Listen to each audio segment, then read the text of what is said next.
ఎడారిలో ప్రయాణము చేసే వర్తకులు వారు కలిగి ఉన్న సామాగ్రిని మోయడానికి ఒంటెలను తీసుకువెళ్తారు. ఎడారిలో బరువులను మోస్తూ అద్భుతముగా ప్రయాణము చేయగలిగే జంతువు కేవలము ఒంటె మాత్రమే. అందుకే దానిని ఎడారి ఓడ అని పిలుస్తారు.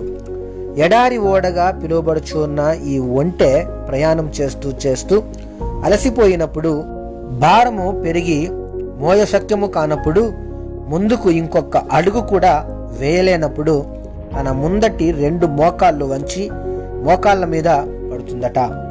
ఎప్పుడైతే ఒంటె మోకరిస్తుందో అది గమనించిన యజమాని వెంటనే ఒంటె మీద ఉన్న భారమంతా గబగబా దించేస్తాడట.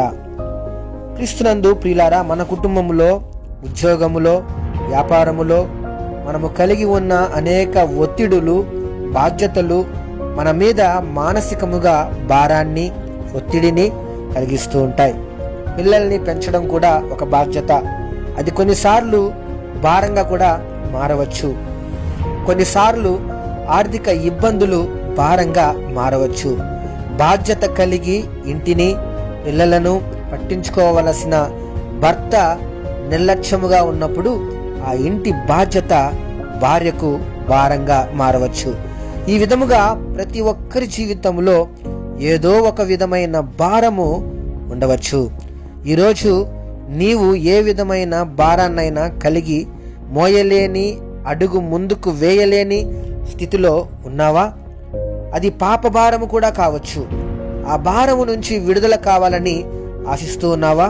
అయితే ఇదిగో ప్రభువైనటువంటి యేసుక్రీస్తు సెలవిచ్చెను, ప్రయాసపడి భారము మోసుకొనుచున్న సమస్త జనులారా నా యొద్దకు రండి, నేను మీకు విశ్రాంతి కలుగజేతును.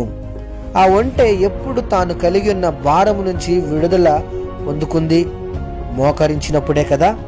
కావున నీవు ఈరోజు కలిగి ఉన్న భారాన్ని బట్టి చింతించక దేవుని సన్నిధిలో మోకరించి ప్రార్థించినట్లయితే ఆయన నీవు కలిగి ఉన్న ప్రతి భారాన్ని తీసివేసి నీకు విశ్రాంతిని అనుగ్రహించును. మరొక విషయం కూడా గమనించాలి.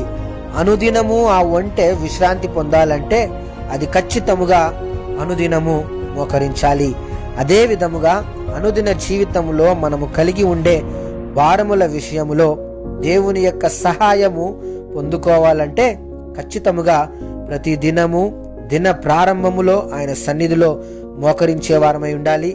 అనుదినము ఆయన మా భారము భరించుచున్నాడు అని దేవుని వాక్యం సెలవిచ్చినట్లు మన ప్రభువు ప్రతి దినము మన భారములను భరించువాడు.